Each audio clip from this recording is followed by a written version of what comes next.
Greetings, friends. I'm really excited that Thanksgiving is around the corner. Not that we don't thank the Lord throughout the year, but this is a time where we actually stop and reflect on what God has done, is doing, and will continue to do in our lives. This coming 2 weeks leading up to Thanksgiving, God has impressed me to just come here and share with you some nuggets and probably identify some small things that we take for granted that we ought to be thankful for. And one of those things is the light bulb. Have you ever thought about how amazing it is when you walk into a room, a dark room, and with just the flip of a switch, the whole room is illuminated? As simple as that is, there is an amazing story of perseverance that is behind the light bulb. I'm talking about Thomas Edison, a man who lived in the 1800s. We are told that around that time, there were a lot of people that tried to come up with a light that will work with electricity. And they all failed, and most of the people abandoned their projects. But Thomas Edison persevered. We're even told that he had 6,000, or he tried 6,000 times to come up with a filament that will be able to work with electricity, and they all failed. There's this famous statement when he was asked, how does it feel to fail so many times? He said, I didn't fail 10,000 times. The light bulb was an invention with 10,000 steps. That's gratitude and perseverance at its best. Being thankful even for the process of failure, because each step brings closer to success. Finally, years later, Edison was able to succeed with a carbonized bamboo filament that would illuminate for 1,200 hours. The world has never been the same again. As you look around, we use the light bulb for so many things. To name a few, in our homes, in our hospitals, in our schools, on our cars.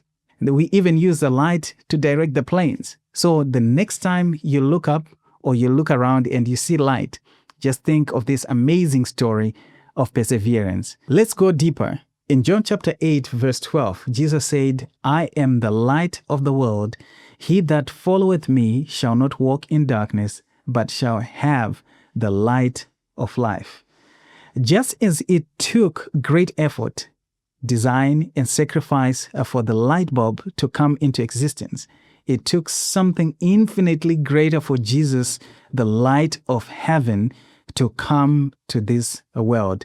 Think about the complexity of that moment. The creator of the universe to step into his creation. The light of eternity entering into a world that was filled with sin. Angels holding their breath as God became man, born in a humble stable. Just think about it. There were so many risks. There were so many things to think about. But God did it flawlessly. He didn't just bring physical light. He brought spiritual illumination, truth, hope, and life to every heart willing to receive it. What would be this world? What would the world look like without these two lights? Let's start with the light bulb. We would have dark streets, unsafe hospitals, no study after sunset, a world limited by darkness. How about Jesus? What would the world be without this great light? No forgiveness, no hope, no moral compass. A world trapped in spiritual darkness. Would have innovation without purpose, progress without peace, and technology without truth. So I want to challenge you today. As you turn on the light, pause for a moment and reflect on what Jesus has done for us. Be grateful for the human minds that God impressed, like that of Edison. And also be grateful for Jesus in taking the sacrifice, and God and the Godhead in taking the sacrifice to send us Jesus to come to bring light into this dark world. I love this verse, John talking about Jesus. The light shines in the darkness, and the darkness has not overcome it. He is talking about the power of the light. And in this context, he's talking about Jesus. So darkness cannot stand the light, whether it is the small light of a light bulb or the greater light, Jesus himself. Is there darkness in your life?